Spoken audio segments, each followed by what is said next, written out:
I'm bringing on the guest who is going to help us understand this brand new world, which actually isn't that new, but might be new to us. It's certainly new to me, but this new world of creating music for video games. If you're not aware, the video game industry has eclipsed every other form of entertainment for many, many years, including all of Hollywood, including all of music. The video game industry has been this sort of elephant in the room that if we're not gamers, we probably don't keep our finger on the pulse. I'm personally not much of a gamer, so I don't really necessarily pay attention to that side of the world, but it is getting bigger and bigger. And one thing that we all have to realize, especially as we're looking into this new AI plus music creation space, is that VR, AR, new types of entertainment and immersive entertainment is going to be coming into our lives very, very soon. So music is no longer going to be just this stereo played start to finish, however the original producer, composer, or mixer or master intended for you to listen to it linearly. That is pretty much going to be over very soon. That'll certainly continue. You can still listen to music in that format, but we're going to start to enjoy music in a brand new way and in very creative and personalized ways. So that's kind of what we're going to be talking about today with Brian Michael Fuller, who actually is a former student of mine. He's actually been heavily involved in the TV film sync licensing market. But Brian is definitely wise because he is starting to dip his toes outside of the usual waters, the usual forms of creating income for ourselves. And he's starting to learn about these new ways that he can apply his musical talents and his love and passion for music with programming for video game music. So Brian has an amazing YouTube channel, and we'll talk about what he puts on his channel. But Brian, I want to welcome you to the podcast. Thank you so much for being with us. I want to first ask you, what originally pulled you into this world of creating music for video games? Yeah, Jesse, thanks for having me, man. I've obviously been watching your channel for a long time. So like a lot of people who watch your stuff and binge your videos, I'm a sync licensing guy, right? 5-6 years ago, I went full time, right? I pursued that dream of, man, if I could just do this full time. So 6 years ago, so for the last 6 years, I've been doing that. 3 years ago, check this out. December of 2019, I finally took that leap. I'm going full time. And guess what happened in March of 2020? COVID hit. And so it's funny because I think a lot of people probably are in my same shoes. It's like this industry that we've been, passionately pursuing has experienced a tremendous hit from COVID, right? Like as soon as I jumped in, production halted, and like new shows stopped being filmed, as you know, and I'm sure as we all look at our BMI royalty statements or ASCAP royalty statements, we see the trend of COVID just kind of like slowing things down. And it's not just the music business, but it's also all industries, right? I have friends that have they pursued their dream of starting a restaurant and then it all just kind of like collapsed right in front of their face. So we're still coming out of this. We still haven't really recovered from that. We're coming out of this massive hit, societal change that has completely disrupted the industry. And then right on the tails of that, we get all this AI stuff. So it's kind of like, no wonder people are freaking out, because there's a lot of instability right now. And I think it's a really fragile place to be. But at the same time, you look back in history, all innovations can be navigated, right? And that's what I love about your channel. The last few videos you've released, you're talking about like, let's not ignore this thing. This thing is going to disrupt. It's going to make changes, but how can we ride this wave? What can we do to figure out how to leverage that like a smart business person and go, how can I capitalize on that and be a part of the winning side? Because there's going to be two sides. There's going to be the winners and the losers. And it's like with the side that you're on is going to be dependent on a lot of those decisions that you're making right now. So for me, it was a simple financial decision, looking at the trends and going, all right, well, this trend seems to be going down and the other trends seem to be going up. And so for me, it's been kind of like this gradual stepping in, looking around, going, okay, what in this space, what in this music space, this creation space, am I passionate about? Do I love to do that I could leverage for the future? And, for me, video gaming, I was a huge video gamer in high school, obviously, Zelda, Mario, Metroid and stuff. But, as I became a music producer and had children, playing video games went very, very low on the list. But, you mentioned earlier, Jesse, the video game industry makes more money than Hollywood and the music industry combined every year. Okay, here's something I found out this. Are you with BMI or ASCAP? Yes, still BMI. Okay. Mm-hmm. BMI last year paid out $1.5 billion in royalties, right? That was to songwriters and publishers, right? So half of that went to the publisher, half of that went to us songwriters. $1.5 billion. To put that in perspective, in 2021, Fortnite, the game Fortnite alone generated $5.8 billion. So the revenue in the game industry is projected to surpass that. I think by 2027, it's going to be over $580 billion. And you think COVID hurt video games?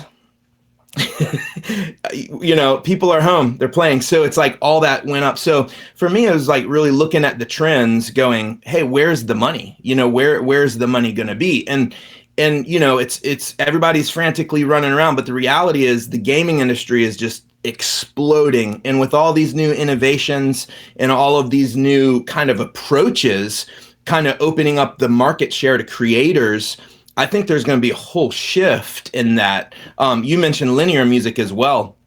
Linear music, I think one day we're going to look back on, probably in our lifetime, our kids are going to look back and go, you mean they used to listen to music from start to finish? That's weird. It's kind of like a pay phone. People used to pay to use the phone, a quarter. And I think our kids are going to be doing that same thing. Wow, I can't believe they used to listen to the same song the same way over and over. How boring is that?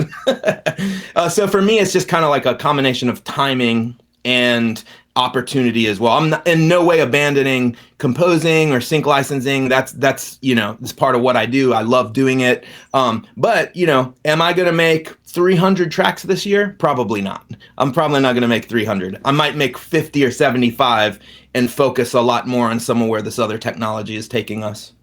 That is just, my jaw dropped when you told me the numbers for Fortnite compared to all of BMI's payouts. It's just, isn't that crazy? Staggering, right? And what I really love about that example, just one specific example, is, and this is kind of the sort of delicate balance I'm working in right now, especially since my entire channel and everything I've put out has basically been about sync licensing, and I still think that's an amazing avenue, and I'm very grateful for it. And I know many of my students have done well with it, but I'm trying to sort of massage in this new message of, great, go for it, keep going. It's definitely not time to give up on it. It hasn't been disrupted yet, but don't get so married to it that you're looking at these little pebbles of gold on the ground and going, but these are my precious little pebbles. Yeah. When in the horizon, there's a mountain full of diamonds and it's just sitting there, right? Yes. And I think that's what I really appreciate about your perspective and how you're kind of looking around to see, like, where is the next sort of frontier and where is my creativity going to be sparked and where is there a chance to actually fit into this new world? So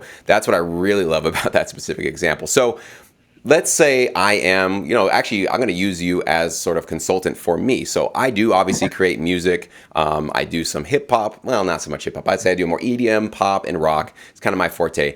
And I want to get into this video game stuff. So give me sort of the quick elevator pitch in terms of what do I need to do? What skills does it require? What software do I need? If you can give me sort of a brief step-by-step in terms of how I could like today get the software, get started and learn how to get started with creating music that would be suitable for video games. Where would I go? Sure. Yeah, absolutely. That's a great question. And I think most people will wrestle with the same thing that I wrestled with. But I want to compose. I want to be a composer. I want to make music. That's what I want to do. I mean, who doesn't want to make money, with their music? But I think part of it is this recognition of where is the money? Because it's you can make money with music, but what if I told you, you're going to make about 35 grand a year? I don't know about you, but that's not even enough to put my kids through sports, really. So it's like, it's not necessarily, I'm composing music and I want to get into the video game industry. I think, you always talk about this on your channel, Jesse. The music business is a service-based industry. We're not just giving people music, because you can get music anywhere. What we're providing people is a service, right? And so I think it's kind of changing this mindset of what can I do with the skills I have and leverage that into a service that meets needs for a company like Epic that makes $5,000 a day in their video game store. What can I bring to the table for them that is valuable? It might be music, but it might be other things. Most musicians I know also like sound design. They like mixing. They like mastering. They like editing. Whether it's, I know guys who live in Nashville, all they do is tune vocals. That's all they do. I mean, they're composers, they're musicians, but they get paid to tune vocals. Speaking of AI, people talk about, this AI craze. Auto-tune came out in 1996.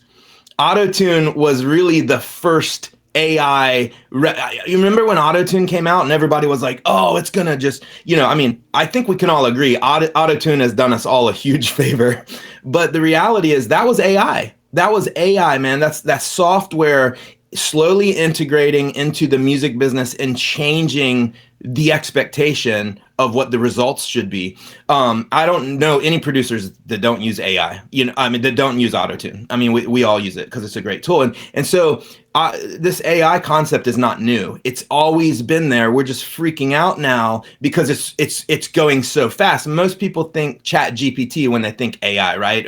Or these art, whatever the art one, you can give a prompt and it gives you this awesome picture. But our software, I think you use Logic Pro, right? You use Logic Pro X. Logic Pro X is AI. I mean, the Logic drummer that they released a couple years ago is AI. You can program a drum track in 30 seconds that used to take you 10 minutes or 2 hours. So this AI has always been there, but nobody has really feared it. But now I think there's this fear of AI is going to take my job. No, AI is going to be a tool that's going to assist you to serve your clients better. And so for me specifically, the video game, to get back to your question, what I'm using is the Unreal Engine. So Epic Games, the people who created Fortnite, they also are really revolutionizing this game engine. And every game that gets made, it uses an engine, right, to program the game. And some companies use their own. They hire programmers to write their own code and make their own engine. And then there's a couple other engines, the Unreal Engine and the Unity engine, and those are kind of like software you can use, third-party software. Well, the Unreal Engine, Epic Games is just taking this thing to the next level. They're offering all of these very user-friendly tools for people to kind of get into that space. And, I know a lot of composers who, I want to compose music for a video game. Well, what a lot of people don't realize is you don't write music for video games the same way you write music for the Discovery Channel.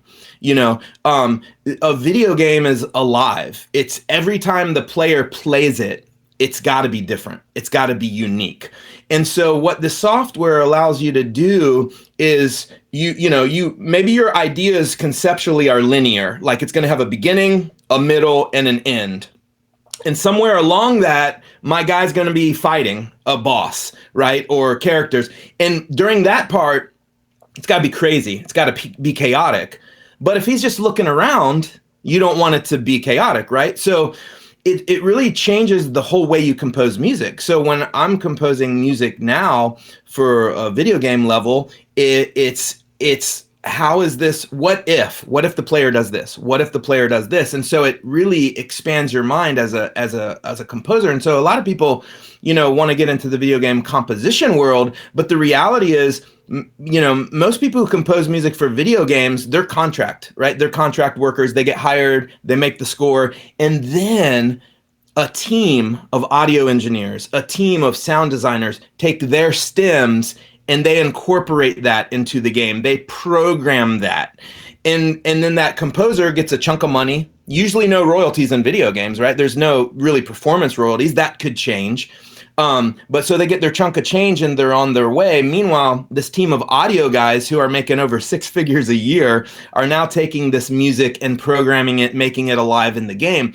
And so, it'd be cool to compose music for a video game, but what if you could, land a 6-figure job, taking music and making it work in a video game day in and day out and being part of this huge revolution, and then at the end of the year get, $100,000 bonus, Christmas bonus. So there's this really huge untapped potential for people who are, have that way of thinking. It's a right brain, it's a left brain combination. But the tools are out there, and they're not that difficult to learn. And that's what I'm doing now with my channel, is I'm breaking down the basics of how to use the Unreal Engine, how to take a song and sculpt it and create it. And part of that is, a big part of that is composing. Like, you got to make the thing work, right?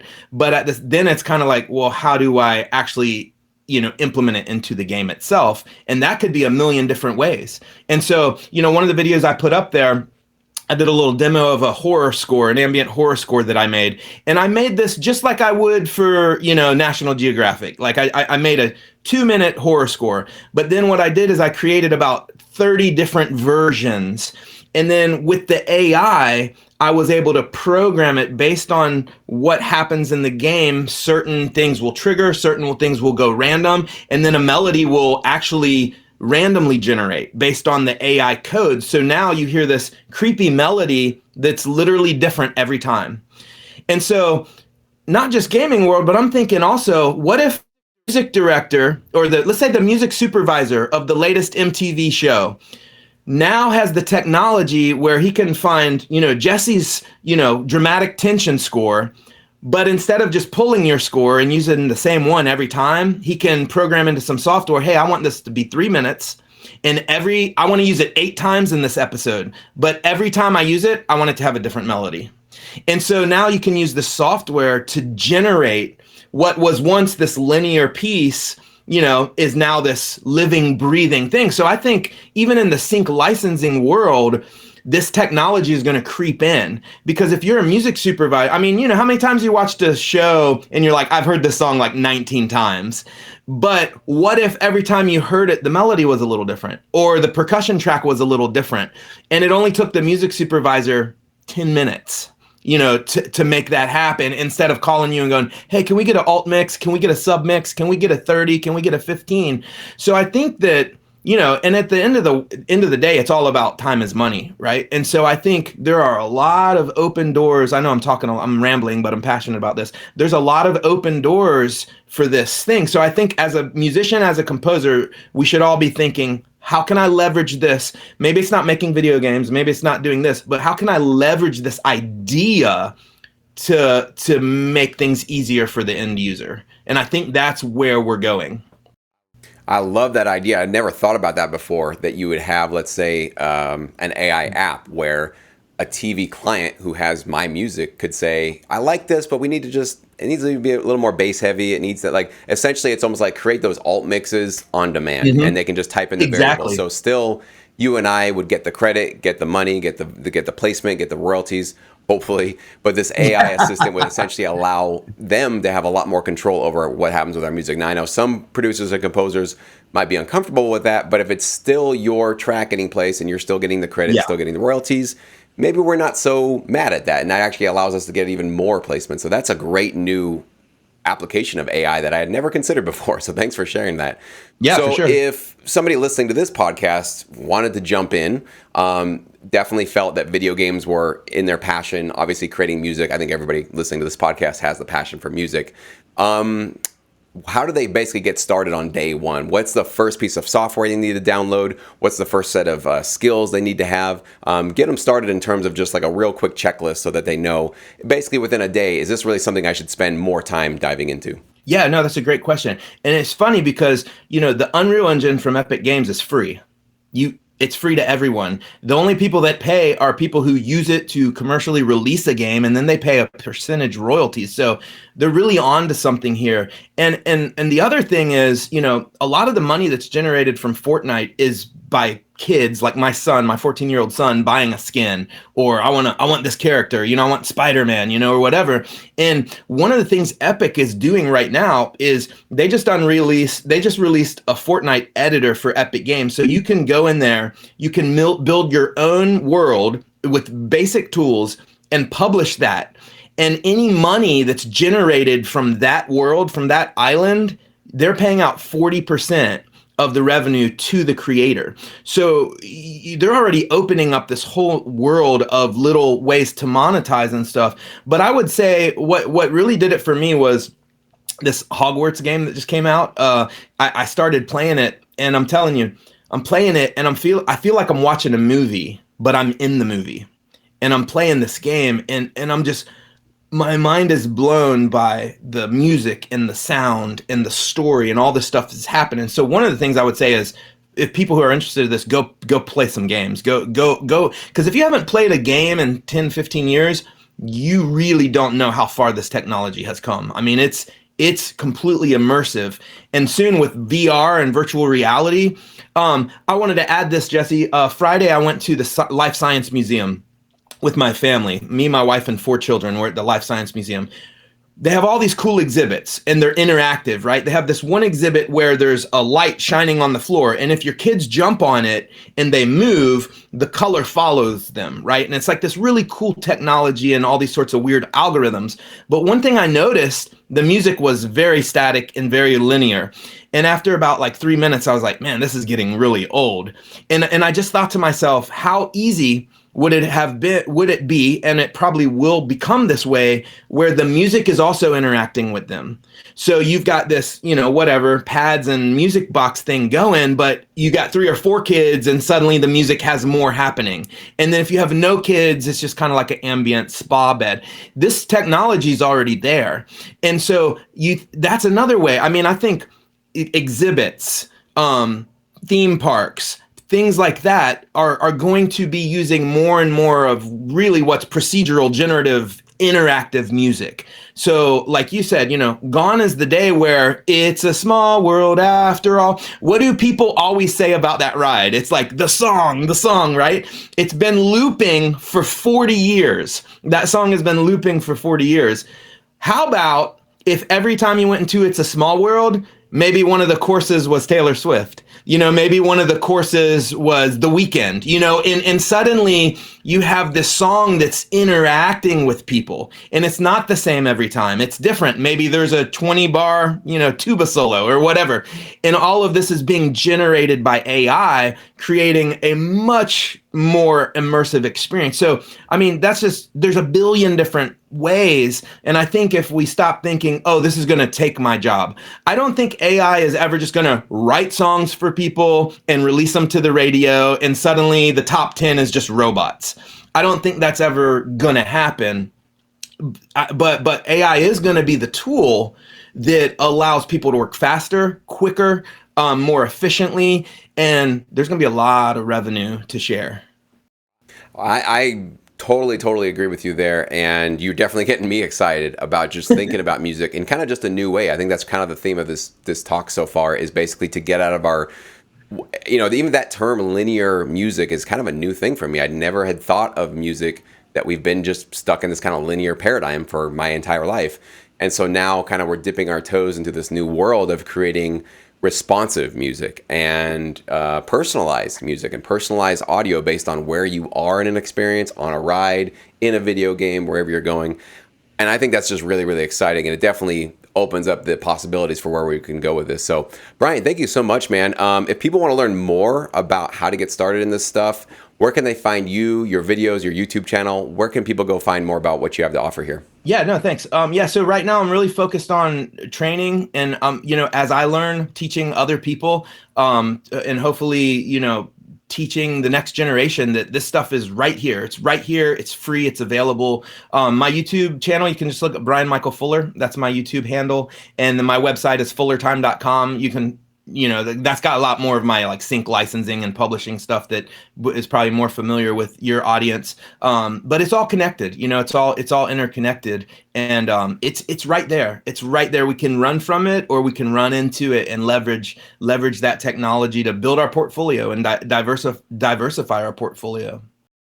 Awesome, man. Well, thank you again for your time. Really appreciate it. I know everybody listening will now have some new ideas and some new avenues that they should consider getting into. Again, every new place that we try to look to monetize our music and create new value for the world, we don't have to jump into all of them. And I hope everybody listening now knows that, just because video game music might be very, very profitable and tons of money in it, doesn't mean that you have to go rushing into it. In fact, I would say if your heart's not in video games, really in that space, and that doesn't get you just naturally excited, it's usually, I think, an unwise idea to go chase the money and just think, whatever, I'm not really into video games, but I really just want to get that money. But again, I can see this happening where, as you had mentioned, Brian, before, where there might be some job openings where if you have this skill set where you've got your music creation skills, and now you can sort of plug and play with these Unreal engines, essentially, and figure out how to use them. And you guys should go to Brian's YouTube channel, which I'll link below in the description box. You guys can go learn more about that. But if you had those two skill sets, I mean, you're now a much more employable